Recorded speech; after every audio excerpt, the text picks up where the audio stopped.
Bonjour à tous et bienvenue pour cette visite de notre jardin au mois de mai. La dernière c'était au mois d'avril, et oui c'est une fois par mois, donc tout va bien. Nous sommes ici dans la plaine des Vosges, vraiment la plaine, on n'est pas en montagne, on est à 350 mètres d'altitude.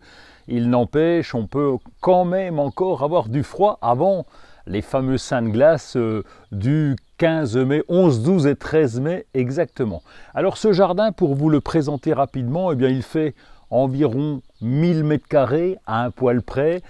Il y a du mélange entre le potager et la décoration, mais il y a beaucoup plus de potager. On a environ 6 à 700 mètres carrés de potager avec une serre qui est là, et puis avec des carrés potagers, un espace dans lequel on cultive à peu près 350 variétés. Ça nous donne, en tout cas chez nous, 1 à 2 kilos au mètre carré. Je ne sais pas si c'est bien, mais bon, voilà, ça donne ça. Ça suffit bien parce que ça nous donne entre 500 et 800 kilos par an en fonction, parce qu'on s'amuse à tout peser, donc ça nous donne un peu des idées. Et donc, eh bien, on est parti pour la visite.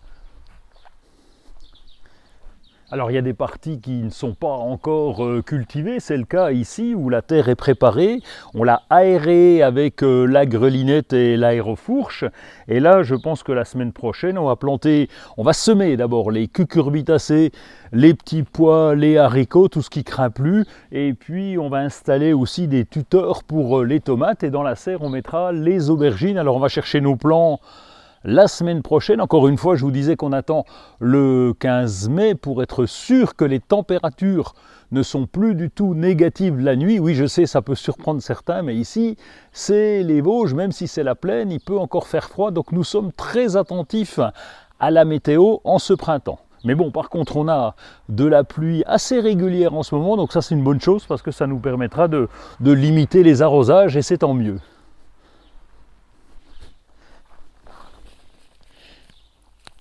Alors qu'ils soient en pleine terre ou alors en carré potager, les fraisiers cette année sont extrêmement fleuris. Je ne sais pas si vous avez déjà des fraises, en tout cas nous ça commence avec de très belles fleurs, et puis des plants qui sont assez gros, qui ont bénéficié de la pluie, c'est plutôt pas mal.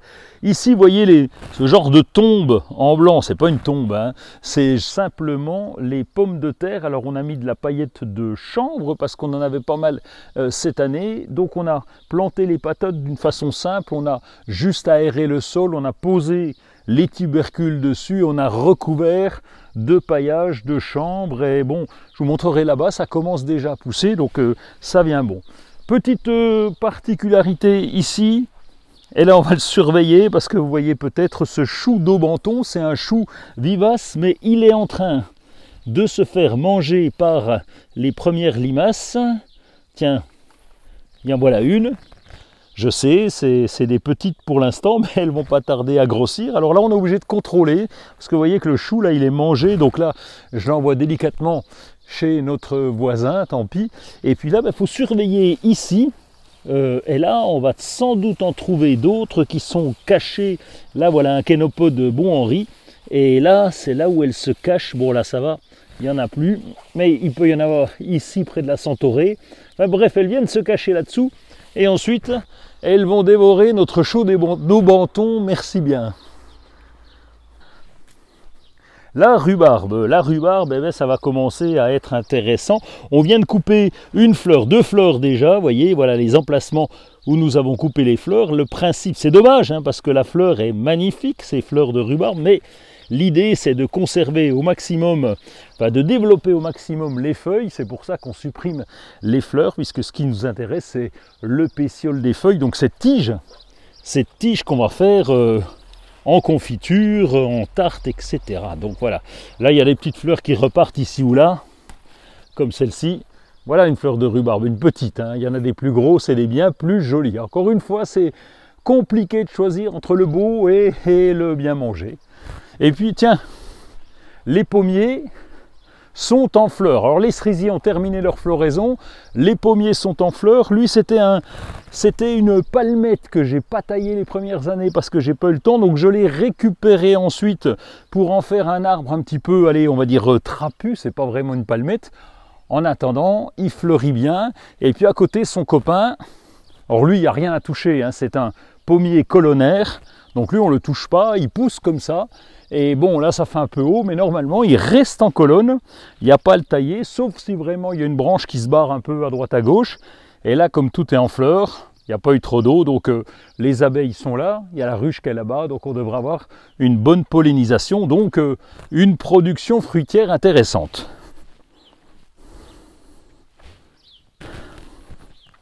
C'est une plante que vous devez connaître, qui est magnifique cette année d'ailleurs, hein. Je vois que la pluie a fait du bien. C'est un groseillier à maquereau, donc avec des épines, donc il faut être prudent. Et là, vous voyez les premiers fruits qui commencent à arriver. Donc on a eu la floraison, on a les fruits, et bon, souvent ils sont atteints par l'oïdium. Alors je les ai taillés quand même, hein. J'ai aéré un peu le cœur, ça permet de limiter l'oïdium, mais bon, là cette année on devrait avoir une belle production de groseilliers à maquereau, de groseilles à maquereau. Et puis on continue avec l'ail, ce sont des bulbes que nous avons récupérés en Hollande. Ils sont tout jeunes et on va voir ce que ça donne, mais donc c'est de l'ail décoratif. Vous voyez, on devrait avoir bientôt de jolis pousses là qui sont ici, qui vont nous donner normalement une belle petite touffe. Vous avez vu que c'était paillé quand même, hein. Ça c'est du paillage de bois, des copeaux de bois simplement. Ça nous limite énormément le désherbage, donc ça c'est vraiment une bonne chose. Et ça nous limite aussi l'arrosage, c'est bien aussi. Les tulipes, vous avez vu les tulipes, pareil, elles viennent de Hollande également, les bulbes du moins. Et donc là, elles sont très jolies, celles-là, elles tiennent depuis une quinzaine de jours, on est assez content. Lorsqu'elles seront fanées, on va les tailler, mais surtout en laissant les feuilles. On ne taille que la hampe florale, il faut absolument, pour que le bulbe grossisse, que les feuilles se développent correctement. Puis une particularité là que je vous montrerai dans un TikTok prochainement, c'est les gourmands de rosier. On a un magnifique rosier qui a un grand développement, et vous voyez là, il y a une branche qui n'est pas tout à fait pareille, les feuilles sont totalement différentes, pourtant c'est le même pied. Eh bien c'est un gourmand qui part sous la greffe, c'est un rejet du porte-greffe que je vais devoir, je l'ai laissé pour le filmer justement, mais je vais devoir le tailler, sinon ça va prendre de l'ampleur, et mon rosier, mon beau rosier, eh bien, il ne va rien donner du tout. Alors ici on a des fleurs qui sont grosses, un peu comme des églantines, c'est pas ce que je veux, donc ben là je vais devoir couper ce gourmand de rosier. Là, on se retrouve dans le fond du jardin. La partie potagère est plutôt vers le haut. Ici, c'est la partie plus ornementale. On va un peu moins souvent. Les graminées, je sais, ça a une drôle de gueule. Elles ne sont pas très vieilles, mais elles sont en pleine forme. Elles sont en train de redémarrer. On aperçoit du vert au centre. J'attendais pour les tailler justement que ce vert arrive, parce que même si c'est sec, ça fait un peu de décor et c'est plutôt sympa. La pivoine Ito commence à fleurir. Alors elle a 2 ans, donc elle est encore toute jeune, mais elle commence bien à se développer. Puis on voit ici les boutons floraux qui commencent à donner un petit peu. Donc là, je vous la montrerai. Il me semble de mémoire qu'il s'agit d'une jaune et qui est très jolie. Et puis ici, on a le cardon, un cardon qui était énorme l'été dernier, mais qui a complètement gelé cet hiver. Et là, il est en train de repartir de plus belle. Bon, c'est tant mieux parce que c'est une très belle plante et en plus comestible, mais vous la connaissez. Une plantation de l'automne dernier, c'est un l'aronia qui va fleurir et qui fait des petits fruits, presque noirs, tout à fait comestibles. Donc là, j'attends qu'ils grossissent un peu, je vous montrerai les fruits. Alors ça s'utilise en cuisine, je vous dirai comment, j'en sais rien en fait, je vais chercher un petit peu pour savoir comment on utilise les fruits de l'aronia. Allez, on continue.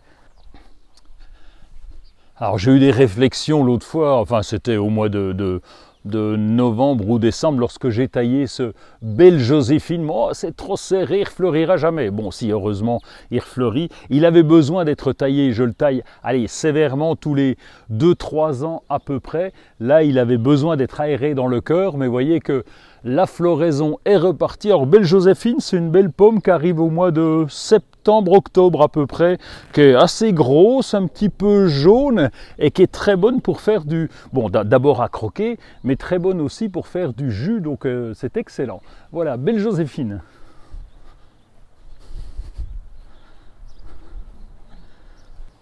Bon, Rosa rugosa, je l'avais ratiboisé il y a 2 ans. Là, il est en train de repousser. Je ne l'ai pas taillé cette année, on va le laisser.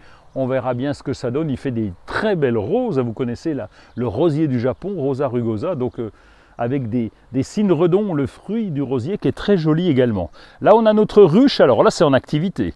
Là, il y a du monde qui est en train de bouger. Oh là là, il faut que je vienne désherber un petit peu. Mais là, je vais vous dire, pour quand je viens désherber, je mets l'équipement complet pour ne pas être trop embêté par les abeilles. Bon, la ruche est là depuis environ 6 ou 7 ans et ça se porte plutôt bien. On n'en a qu'une. Déjà, c'est du boulot. Alors, c'est pas tant de boulot que ça, mais bon, on voulait en mettre une deuxième et puis tant pis, on a laissé tomber. Donc, on a déjà une ruche. Ça permet de polliniser un petit peu le potager.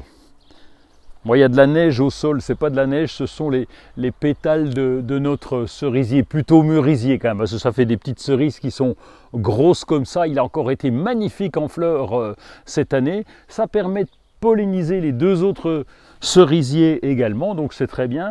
Ici, nous avons des hostas, on était dans un coin plutôt à l'ombre là, un peu, on ne savait pas trop quoi planter dedans, donc nous y avons mis une collection d'hostas avec un paillage. Un paillage minéral, c'est de la pouzzolane et ça permet de limiter les limaces, parce que les limaces adorent évidemment les hostas. Donc il fallait trouver un bon compromis entre les deux. Et puis là, on a refait un massif au pied du cerisier. Le cerisier, on l'a habillé avec un rosier liane qui fleurira d'ici. Je pense que dans la prochaine visite, vous verrez les fleurs du rosier. J'ai rajouté une clématite et puis au pied des géraniums vivaces bleus qui vont fleurir, qui vont garnir le pied de ce cerisier.